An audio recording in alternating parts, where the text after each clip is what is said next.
everyone. This is a special episode of a panel on due diligence in the crypto space from the Time Summit, a Bridge Alternatives event. I had a brief but very interesting discussion with Suna Said, founder and CEO of family office Nima Capital, Eddie Duszlak of Texas Children's Hospital, and Joel Gantcher of Gantcher Family Partners. In it, they discuss how they invest in the nascent Web 3.0 space, as outlined by Unchained Capital's Olaf Carlson Wee earlier that day.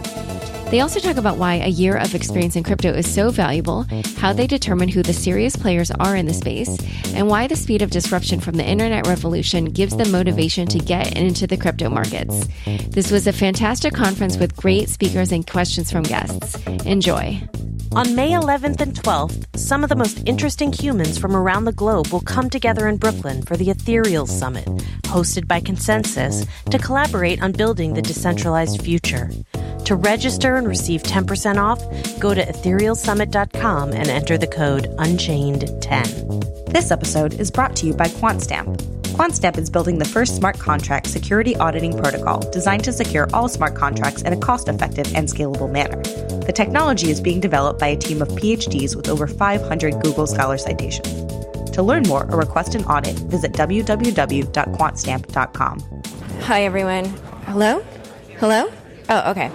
Hi, everyone. We're going to get started with our next panel. This one is about investment and operational due diligence hurdles in crypto assets. And my panelists are Eddie Duszlak, Assistant Director of the Investment Office at Texas Children's Hospital, Joel Gantcher, CIO at Gantcher Family Partners, and Suna Said, founder and CEO of Nima Capital. So let's talk about the operational due diligence. And we've got we've only got like about a half an hour. So why don't we just start right in with the different types of investments that investors can make in this space and what the pros and cons are of those. Yeah, I think from like an actual evaluating funds, they don't actually look that dissimilar from like a traditional investment that you're probably used to evaluating. Like you have some that, Block Tower that spoke yesterday, like more of a short-term kind of discretionary trader. It's just the underlying assets are crypto as opposed to equities. You have some that are kind of more on look more like a long biased equity manager, where they might own 10 assets, have kind of a 3 to 5 year time horizon. You have others that are kind of more on like the venture capital end of the spectrum, where they're looking at smaller opportunities, where they're trying to help the management teams or the developers scale, and they have more of kind of a venture capital approach. Some that are focusing more on like ICOs. And so there's a broad range kind of across that I think when you actually get to the underlying strategies, it's similar to evaluating any other manager that somebody from an institutional investor would be used to evaluating, from like a style, what's their competitive advantage, all of those types of things. I think it's Eddie, I just wanted to also frame this, because you are only describing the crypto hedge funds, right? Yep. Because even with beyond that, what are some of the other investment opportunities? Yeah, so I think right now, it's primarily looking at, whether it's cryptocurrencies such as Bitcoin, or others like Monero. There are tokens like utility tokens. You heard Olaf speak a little earlier on things like Golem or Filecoin that provide access to a network that has some kind of utility to the end user. And then beyond that, there's ICOs, there's funding early stage kind of management teams or developers to pursue and kind of develop a protocol. Those are, in my mind, kind of some of the bigger categories. And I think there's other areas like, what Olaf was talking about earlier with Dharma.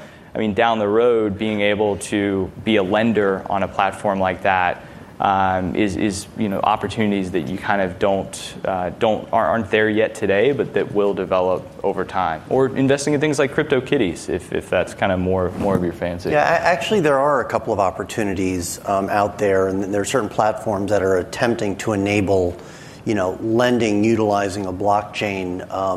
There's mining. There are opportunities to invest in mining. So it's been a relatively rich opportunity set, I would say, which is only growing. Like How well these actually turn out is another issue. I mean, because there are plenty of risks associated with these that we don't typically see in traditional funds. And Suna, I know you are investing also in some of the VC firms and the startups. Mm-hmm. Yeah, so we're invested across the spectrum. We're invested in crypto funds, blockchain VC funds. We invest mostly directly, pre-ICO, seed stage VC. And what we think it comes down to, which is actually something you taught me early on, Laura, is the underlying talent. So, for example, as you explained to me, again, early on, you were like someone like a Joey Krug who built Augur, which was one of the first companies built on top of Ethereum. Like following what he does and seeing, what projects does he like?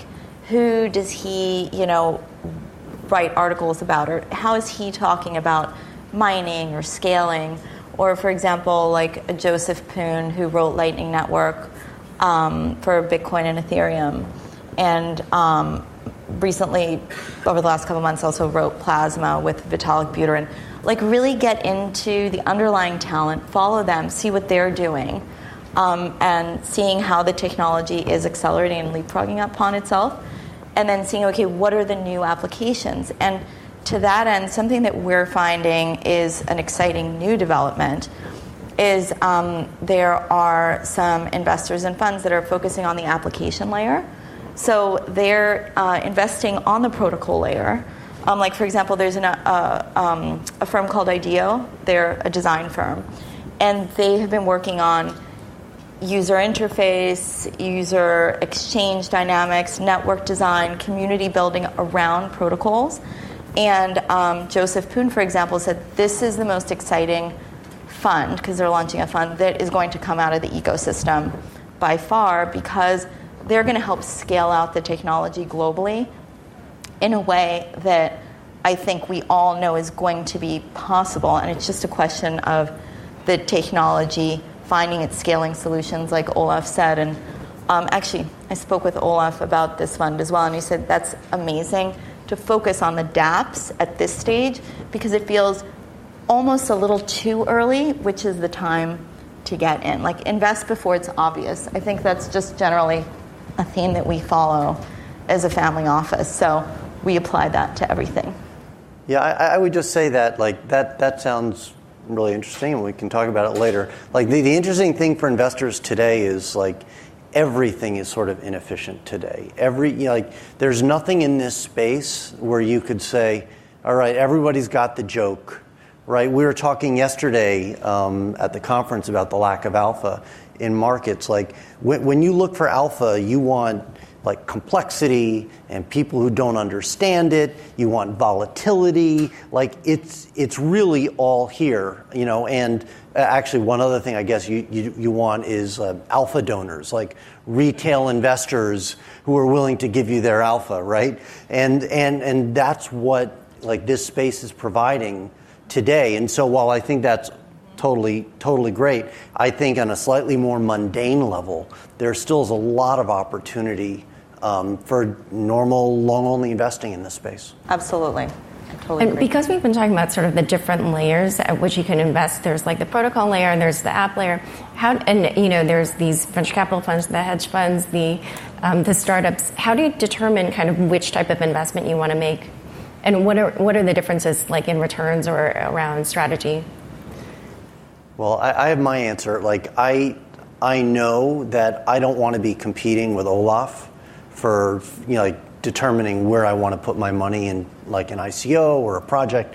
And so, much like I did for many years, looking at stocks and bonds, utilizing hedge funds and experts to do it, we will almost always utilize a manager or fund structure to make those investments. And do any of you want to add on that? We're probably more in the same boat. Okay. Well, I also wanted to ask because... go ahead. Yeah. So on the crypto trading side, we as a firm actually learned a valuable lesson, which was that the traders definitely do a better job trading and that being on the inside of the ecosystem is actually not even that helpful. So like we definitely bucket things into crypto, blockchain, VC. We have different people in the firm focusing on the different areas. For example, in the beginning when we started investing in crypto, we had competing funds to see who would do better. I had my little fund and the traders had their fund.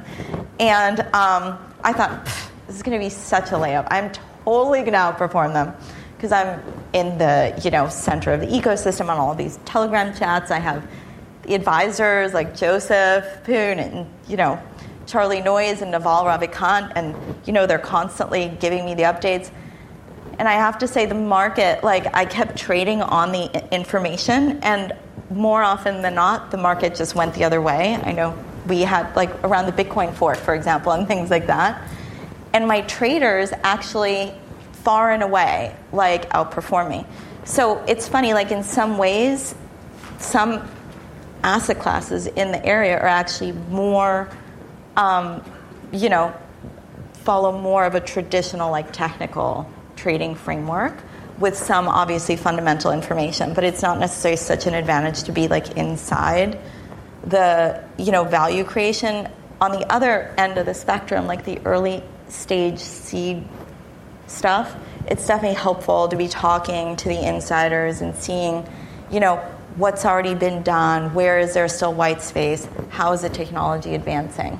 Well, one thing about what you just said is that I do wonder over a different time frame, might you actually end up, beating them, right? On the short-term time frame, maybe, especially if you were doing your test over the fall, then that, may not have worked out super well for you. Yeah, sorry, I actually want to comment on that because you did mention Naval. In terms of funds, it's definitely helpful to have people who, Metastable or Olaf, that's the perfect scenario where they have the technical ability, but are also able to, like Lucas Ryan does at Metastable, look at the underlying protocol and analyze it and all that. Yeah, I don't want to take away from that.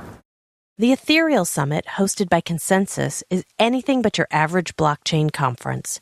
Join builders, philosophers, policymakers, artists, and humanitarians from around the world on May 11th and 12th at the Knockdown Center in Brooklyn for 2 days of storytelling and knowledge sharing around how we can build our decentralized future together using blockchain technology. No sitting around and listening to boring presentations. Come participate, experience, and have a blast with folks like Joe Lubin, Amber Baldette, Michael Casey, and thousands more. To register and receive a 10% discount, go to etherealsummit.com and enter the code Unchained10.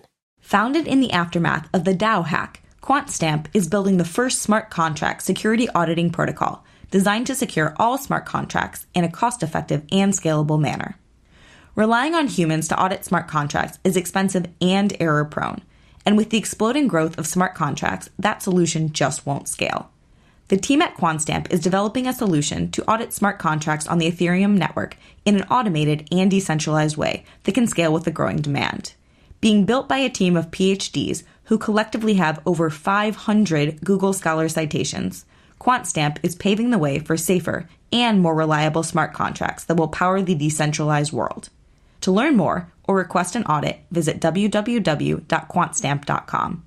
Well, so what I want to know also is, in this current wild west of crypto, how do you determine who the serious players are and who you can trust? Because there's a lot of people that you can't trust. As we've seen, there's tons of scams. There's a lot of unserious people that are just getting everyday people to throw money at them in initial coin offerings.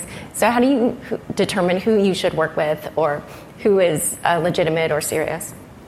Yeah, I can go first. I mean, I think for us, being a children's hospital, fiduciary for a children's hospital, that's something that we think about a lot, clearly. And so a lot of it comes down to who are venture capitalists that we respect and where are they allocating their money. So, I mean, I think one of the inflection points for endowments, foundations, other institutional investors really rolling up their sleeves on the space was when, I think it was March or April of last year, it came out that Sequoia, Andreessen Horowitz, Founders Fund, and others were investing in Polychain and Metastable. That was me. I broke that news in July. Yeah, no, it was a great article. Yeah. But I do think that was an inflection point for this people in our seat to be able to say, okay, if I'm scrambling for capacity to get into this next Sequoia fund, like why does it not make sense for me to look at something where they're willing to pay an external manager some kind of fees? Like that seems like it would be somewhat of a high conviction idea. And then it also makes it easier to pitch to a board where you say that, we're co-investing alongside this manager that we have a lot of respect for. So our network has our way of getting into that of like who to trust has been through, our GP relationships on the venture capital side. Yeah, the one thing I would add is like absolutely, I agree with, both of you guys. Like it's all about your network, which is no different from the investing that most of us do when we look at long-short equity funds or macro funds, right? You use your network, you figure out who's credible. But the one thing that's a little different is that there's such limited history in this space. Like there's not a lot of precedent. This truly is an experiment, and like there's the idea of sort of dog years in the crypto world, and like Olaf's been doing it since 11 or whatever. Like he's like the George Soros of this industry, even though he's 28 years old, right? And so I think like with each additional year of experience, it's tremendously valuable. Like just to have seen all the mayhem that has occurred in this industry. So I value personally. I look at experience quite a lot when I look to allocate to managers. Yeah, there's something funny that Olaf said to me before. He was like talking about, some of the crypto crashes or something, or maybe we were in a downturn at that moment, and he said, "Oh my God, this was nothing compared to when it went from $32 to $2." Like he was remembering like all the way back in 2011, and back then he was like 21 or something, and I'd put like most of his life savings in, and it devastated him. So anyway, and Suna, do you have more to say on that? Yeah, I agree. Follow the talent, which luckily in this ecosystem is still, it's such a small community, actually. It's not hard to go and, get into the weeds, to go on Medium or Twitter and see what are the thought leaders saying. And that's the beauty of diligencing this. It's still a small ecosystem. So if you get in now, even if you're just intellectually curious or interested and don't necessarily want to invest yet, it's really fun to just get the ethos and understand how is the technology going to unfold and what are these people saying about how the world is going to evolve along with it. And speaking of who you work with, what about within an institutional investor? Who within that company or entity should be dealing with this type of investment? Well, I think I don't know exactly who, but like the volatility is such.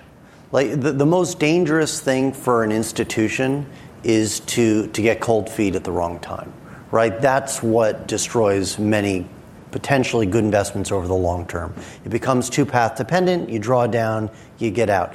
And like there's no better case study for path dependency than the crypto world. And so what I would say, I don't work for an institution anymore, but I did for many years, is like what I would say is anybody who has a right to pull you out of that investment, like I would argue they should have a hand in the diligence so that they can really appreciate not just reading a memo. Like this will draw, like there are many good funds that have presented here over the last, many of them drew down 50% in the first quarter, I'm sure. I'm not sure, I would guess, right? And so unless you're in it, unless you have an appreciation and you've built up that knowledge, I think it's very hard to live with that. So that's the only thing I would add on the institutional side. Yeah, I think the thing I'd say is most often it seems like it's whoever was investing personally, and then they get really excited and they're like, hey, why shouldn't we do this for the actual group that we're managing money for? And so that I've seen that kind of come across multiple areas. Like I focus more on like equity public market strategies, but I was excited and it didn't make sense to not be looking at it on behalf of like the institution we're managing money for. But more often than not, it seems like it's kind of more within like the venture capital seat, like whoever's overseeing that, just because of the relationships and the fact that they're investing in this ecosystem and their network and all of that. So I think it's probably somewhere in between, but I think it is kind of, since it is a new territory, it's kind of open to whoever can be able to add value within that. Okay, and then as we were talking about in the earlier panel. Sorry, can I mention something about? So I actually agree with you that it's actually more about mindset than what particular vertical they're in. So finding someone who has an entrepreneurial mindset, but also a long-term investing mindset makes a lot of sense. And somebody who's organically passionate about it, who wants to read about it at midnight and get into, what's plasma, or what are the scaling solutions, or what's Olaf saying. There has to be that intrinsic passion that's involved in it. And I think it has to be personal to some extent, that the person has a connection to the world that we're in now and a connection to the world that might come about. As a family office, money is very personal to us, right? Like, my constituents are my kids and my grandkids. I feel like, man, I'm about to say an expletive, but I'm not. Like, I better not miss this. I better not, miss, the next internet wave. And I better not lose this money to, companies that are about to be disrupted, because the technology is going to go like this, parabolic, and then a whole bunch of, companies like Blockbuster or banks, could really just get wiped out very quickly, as we saw, as the internet ramped up. Newspapers, things that were considered very safe for example, family offices, were just, almost overnight, and you couldn't get out in time. I think from an institutional mindset, it's really important to look at these larger scale movements and understand what's going to happen before we can see it yet, because that's the time to look and prepare. For example, Facebook did a study that showed that 92% of millennials have an extreme distrust of banks. And if I even just look, I have a 6-year-old and an 8-year-old, I have a really hard time imagining them actually walking into a bricks and mortar bank, because they already do so much on their phone. My daughter, she's coding apps with her girlfriends. It's such a different mindset, and it's important, I think, for us to have the neuroplasticity to not look at the world that's here now, but to kind of extrapolate out. What is that going to look like? Because when you have a technology that gives power to the people, that's more efficient, more secure, those things do win out. It's a logical connection. It's an interesting point, actually, which makes this technology a little bit different, is that, you talked about Blockbuster and the changing of the guard and value accruing here and declining here. But what's really interesting is that, if this takes off, and it is an if, right? There are lots of risks. But if it takes off, and if Olaf's vision is any close to being true, then this value will not accrue to equity markets, which I think is a really interesting idea. And so, the S&P, Amazon wins, these guys lose, but the S&P might be sort of similar. If Tezos wins, and they disrupt Uber and who knows, there could be a real changing of the guard of where that value is accruing in the ecosystem, which I think is sort of an interesting idea. And not to just pass the baton down here, but I think on that point too is you can assign a probability. You can say that what Olaf said has a 10% likelihood of succeeding, but imagine what the prices of these underlying assets are going to look like if that vision succeeds, and assign a probability multiplied by that. And I know that's a little simplistic, but we're investing is in the game of probability, and so I think sometimes there's a tendency to think about things in terms of it's all or nothing, it's 100% or zero, and I think that's part of why I became excited about it and interested, is just because of that. Say it's a 50, 60, whatever probability you assign, but multiply that by the return, and think about it also somewhat as a hedge for disrupting the traditional business models that we all hold through the equity markets. And I think that's a critical link that a lot of people who are kind of at zero may want to think about. So I totally agree with you on all those points. As I was telling somebody the other day, the likelihood that things stay the same is pretty much zero. And so, there is going to be something that comes out of this technology. However, I want to reference what Suna said earlier about Blockbuster and about how fortunes can change so quickly, and turn that on its head a little bit, because we are in such early days in this space. We've seen so many hacks of exchanges. We've seen a lot of people losing their private keys and losing lots of money. So when you're investing and you're doing your due diligence, how do you account for the way that the various institutions or companies or protocols that you're investing in, how do you make sure that they're following best practices when it comes to security and that you're not going to lose your investment? Well, I don't think there are established best practices yet, which is one of the challenges of doing diligence. Now, there are some things that folks are doing. So, for example, there's a process of whitelisting where you limit the addresses to which funds can be sent, so there's no fat finger, because once you send Bitcoin and you send it to the wrong address, it's gone, right? So what steps can you take to ensure that cannot happen, right? In terms of, we just heard this panel about qualified custodians, and I think people are now starting to move in that direction.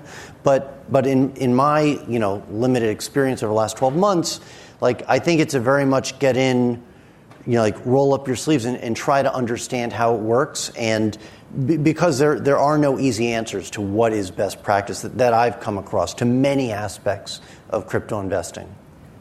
And I think where this is very different from a traditional fund, evaluating a fund or a strategy, is in operational due diligence. And I think that I'd put a twist on the panelists yesterday. The 4 active managers said that don't try this at home.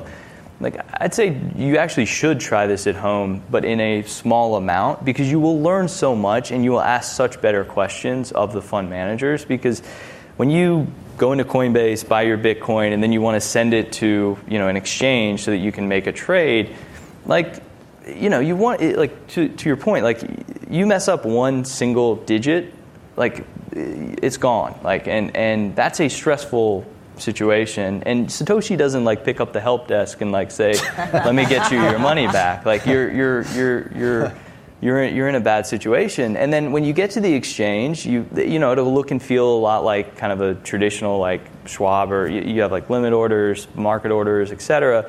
But then once you get it off, say you're buying Zcash or something, you can't put that back in a vault at Coinbase. You have to go and buy a hardware wallet or some kind of wallet to store it.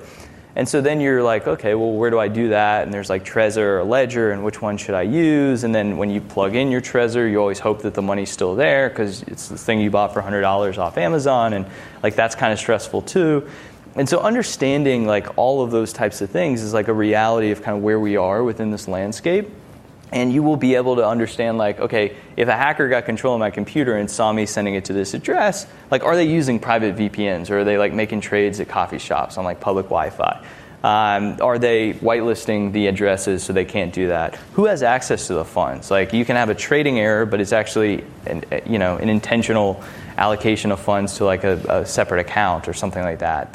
There's a lot of areas where this could be problematic, and rogue traders and all those types of things. And so I think that's where this is very different and very important at this age in the life cycle, is to make sure the operational side is buttoned up and in a good place.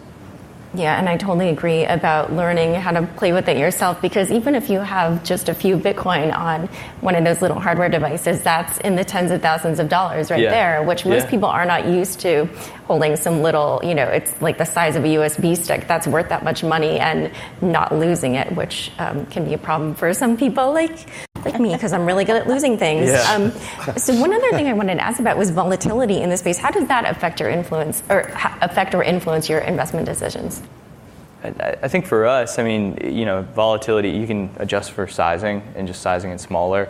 I think there's also, it also makes you, it makes us more interested in cost averaging in. So a venture structure made more sense because you have a 3-year investment period and you're kind of cost averaging in over that period.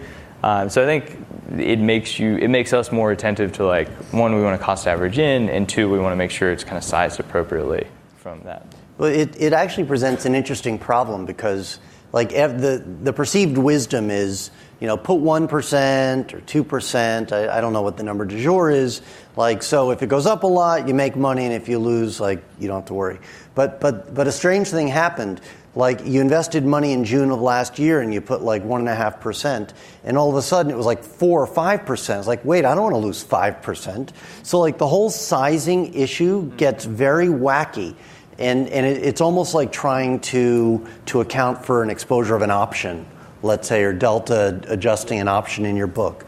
And typically, at least if you're investing in funds, you don't have the option, to use the word again, to get out quickly. So the sizing issue presents its own challenges we've found. I mean, thankfully, the market took care of my 5% position. It's back down to 2. So the market solved it that time, but.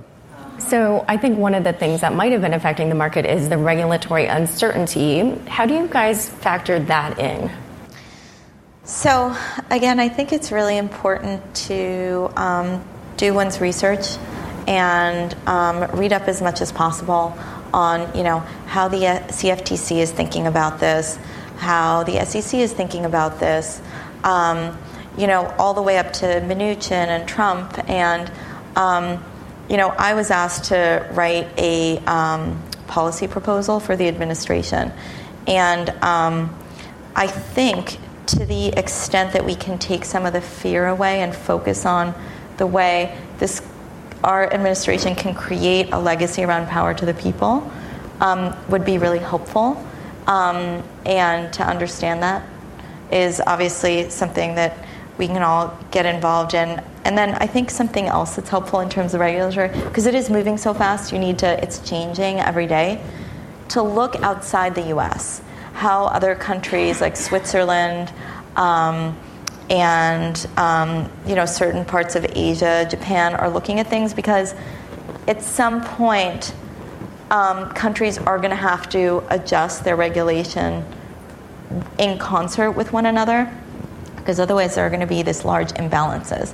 So with the volatility and the regulation, I think both of them, it's important to look at long-term trend lines and say, does this make sense in the long run? And to look at it as a long-term investment proposal while educating oneself and tweaking things along the way. And how do you know if something makes sense in the long run without the regulatory clarity? I was just going to add, to your previous question on regulation. I mean, I actually think, most people think of it as this uncertainty and it's scary, but in a lot of cases, regulation has actually been good. I mean, go to YouTube and watch Big Connect video of this guy standing on stage screaming about how much money he's going to make everyone. It is nauseating how fraud-like it was. And that's where the regulators got involved with I believe it was a cease and desist letter. And so there at least thus far, part of the knock on this space has been that it is filled with all these types of people, and I think that where the SEC has taken action has actually been in areas where it's good, that should not happen, because there's retail investors that are getting duped, and so that makes sense. And it seems on the larger scale of how to characterize these as securities or not, and kind of the recent testimonies from CFTC Chairman Giancarlo and others, it's been pretty positive. Giancarlo he gave a story about how his daughter is really passionate about it, and how we don't want to the younger generation is really interested in this, so we don't want to squash their dreams, and that's as CFTC chairman, there's actually I feel more positive, although it creates uncertainty, but with uncertainty it creates I think opportunity too. Okay, great. So we are running out of time, but I just wanted to see if there were any questions. Nope. Okay. All right. Well, thank you so much.